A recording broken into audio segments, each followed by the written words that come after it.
ఈరోజు చాలా శుభదినం. ఎందుకంటే అందిరినివ సృజల స్రవంతి బటన్ ఆన్ చేసి జలహారతి కార్యక్రమానికి ముఖ్య అతిథిగా విచ్చేసినటువంటి గౌరవనీయులు పూజులు విజనరీ 2047 దర్శకునియుడు స్వచ్ఛాంధ్ర కార్యదర్శుడు అపర భగీరథుడు రాష్ట్ర ముఖ్యమంత్రి వర్యులు శ్రీ నారా చంద్రబాబు నాయుడు గారికి నమస్కారములు. నందికొట్కూరు నియోజకవర్గ ప్రజలందరి తరపున తమరికి స్వాగతం సుస్వాగతం సార్. నందికొట్కూరు నియోజకవర్గంలో 2004 నుంచి కూడా తెలుగుదేశం పార్టీ జెండా ఎగరలేదు సార్. తమరి నాయకత్వంలో 2024 మాండ శివానంద రెడ్డి గారు బలపరిచినటువంటి అభ్యర్థినైన నేను నందికొట్కూరు నియోజకవర్గ ప్రజల సహాయ సహకారాలతో పచ్చ జెండా ఇక్కడ రెపరెపలాడిస్తామని చెప్పేసి జెండా ఎగరేసినటువంటి నాయకత్వానికి మరొకసారి నేను శిరస్సు వంచి పాదాభివందనాలు తెలియజేస్తున్నాను సార్. ముఖ్యంగా మన నందికొట్కూరు నియోజకవర్గంలో చుట్టూ వాటర్ ఉన్నప్పటికీ కూడా కొన్ని ప్రాంతాల్లో తాగడానికి సాగునీటికి అవసరమైనటువంటి మిడ్తూరు లిఫ్ట్ ఇరిగేషన్ ఎప్పటి నుంచో మన కోరుకున్నటువంటి కళ, అది సార్ గారు దాన్ని నెరవేరుస్తారని మేము ఆశిస్తున్నాం సార్. అలాగే నందికొట్కూరు మండలం దాదాపు 50 నుంచి 60 వేల జనాభా కలిగినటువంటి మండలం సార్. ఇక్కడ మోడల్ స్కూల్ కానీ గురుకులం కానీ ఏమీ లేవు సార్. దయచేసి మాకు ఒక మోడల్ స్కూలు తమరు మంజూరు చేస్తారని చెప్పేసి ఆశిస్తున్నాను సార్. ఎందుకంటే మా నందికొట్కూరు నియోజకవర్గము పక్కనే ఉన్నటువంటి ఓరోకల్లుకు మీరు ఎట్లా ఇండస్ట్రీ కారిడార్ గా ప్రకటించారు కాబట్టి సార్ ఇక్కడ ఉన్నటువంటి ఎస్సీలు కానివ్వండి బీసీలు కానివ్వండి 10th క్లాస్ ఇంటర్మీడియట్ మధ్యలోనే డ్రాప్ అవుట్స్ అవుతున్నారు సార్. మాకు దయచేసి ఒక పాలిటెక్నికల్ కాలేజీ కూడా మంజూరు చేయాలని చెప్పేసి నందికొట్కూరు ప్రజల తరపున నేను కోరుతున్నాను సార్. అంతేకాకుండా ఎప్పటి నుంచో కోరుకునేటువంటిది మేము కొత్తపల్లి మండలం కానివ్వండి ఆత్మకూరు మండలం కానివ్వండి సార్, కనెక్టివిటీ బ్యాక్ వాటర్ నుంచి కనెక్టివిటీ చేసేది వరదరాజు స్వామి ప్రాజెక్టు కింద కనెక్టివిటీ చేస్తే ఇక మా ప్రాంతం అంతా కూడా సస్యశ్యామలం అవుతుందని చెప్పేసి కోరుకుంటున్నాం సార్. అలాగే ఏదైతే సర్వం కోల్పోయినటువంటి శ్రీశైలం నీటి ముంపు బాధితులకు 98 జీవోలో దాదాపు ఒక 1000 పోస్టుల దాకా మిగిలిపోయినాయి సార్. తమరు 2018-19 సంవత్సరంలో వాటిని అన్ని కూడా ఎంక్వైరీ చేయించి ఆమోదం పొందే క్రమంలో ఆనాడు ప్రభుత్వం మారిన తర్వాత వారి జీవితాల్లో చీకటి నిండింది సార్. దయచేసి వాళ్ళని దృష్టిలో పెట్టుకొని వారికి మంచి వార్త అందిస్తారని చెప్పి ఆశిస్తున్నాం సార్. అంతేకాకుండా ఇక బేడ బుడగ జంగాలు ఇదే నియోజకవర్గంలో కుల ధృవీకరణ పత్రం లేక ఎంతో మంది ఇబ్బందులు పడుతున్నటువంటి మాట వాస్తవం సార్. దయచేసి వారికి కూడా మనము తగిన న్యాయం చేయాలని చెప్పేసి తమరి ద్వారా కోరుకుంటున్నాను సార్. అలాగే నందికొట్కూరు పట్టణంలో సిహెచ్సి 30 బెడ్ హాస్పిటల్ ఉంది సార్. దాన్ని దయచేసి 100 బెడ్ హాస్పిటల్స్ కు కన్వర్షన్ చేయవలసిందిగా తమరి కోరుతున్నాం సార్.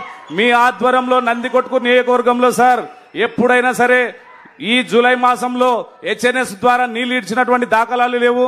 అలాగే మన ప్రభుత్వం ఎన్డీఏ ప్రభుత్వం వచ్చిన తర్వాత ఏదైతే మొదటి సంవత్సరము జూలై నెలలోనే నీటిని విడుదల చేశాం. ఈ రోజు కూడా మళ్ళీ ఈ హెచ్ఎన్ఎస్ కు తమరు రావడం మా జీవితకాల కోరికగా మిగిలిపోతుంది సార్. గతంలో ఎవరే గానీ ఇక్కడికి హెచ్ఎన్ఎస్ కు వచ్చి ఆరతి ఇచ్చినటువంటి ముఖ్యమంత్రి లేరు సార్. తమరు రావడం మాకు ఇది జీవితంలో మర్చిపోలేనటువంటి రోజుగా మేము గుర్తుపెట్టుకోవాల్సినటువంటి అవసరం ఉంది సార్. ఎందుకంటే ఇక్కడి నుంచి 1000 కిలోమీటర్లు ఆసియాలోనే అతిపెద్దదైనటువంటి ఈ హెచ్ఎన్ఎస్ ద్వారా దాదాపు కర్నూలు, అనంతపురం, కడప, చిత్తూరు వరకు నీళ్లు తీసుకెళ్లడానికి ఈ రోజు మీరు చేస్తున్నటువంటి ఒక సహోపితమైనటువంటి ఇది ఒక గొప్ప పని సార్. గతంలో మాటలు చెప్పారే గానీ హెచ్ఎన్ఎస్ లో ఒక గంప మట్టి తీసినది లేదు. రైతాంగం గురించి ఆదుకునేటువంటి నాయకుడు లేడు. ఈ రోజు మీరు వచ్చిన తర్వాత ప్రాజెక్టులు పరిగెడుతూ అభివృద్ధి అంతా కూడా రాష్ట్ర వ్యాప్తంగా సమానంగా చేస్తూ ఒకవైపు అభివృద్ధి ఒకవైపు పరిపాలన అంతా కూడా ప్రజలకు చేస్తున్నటువంటి మేలులో ఇవాళ చాలా గుర్తుండిపోయేటువంటి దినాలు సార్. ఎందుకంటే సుపరిపాలనలో తొలి అడుగు 4.1 డోర్ టు డోర్ తిరుగుతుంటే తల్లికి వందనం సార్.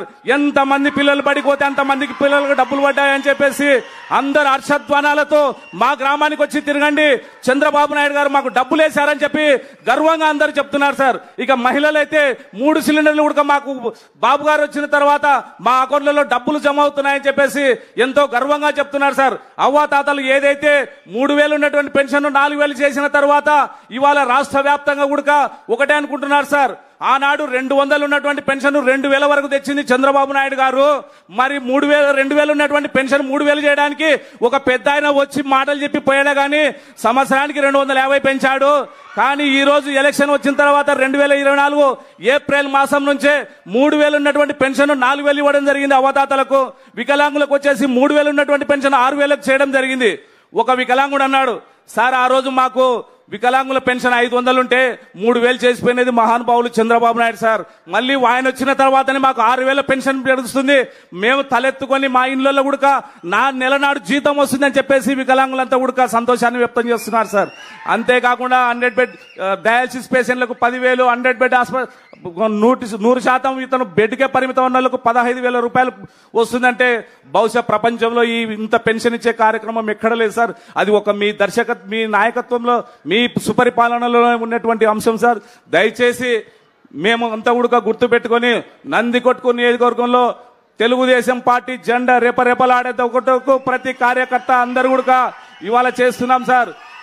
మాండ శివానంద రెడ్డి గారి నాయకత్వంలో నన్ను ఎమ్మెల్యే అభ్యర్థిగా నన్ను ప్రకటించి నన్ను ఈ స్థాయిలో నిలబెట్టిన నందికొట్కూరు నియోజకవర్గ ప్రజలకు మీకు నా శిరస్సు వంచి పాదాభివందనాలు తెలియజేస్తూ సెలవు తీసుకుంటున్నాను సార్.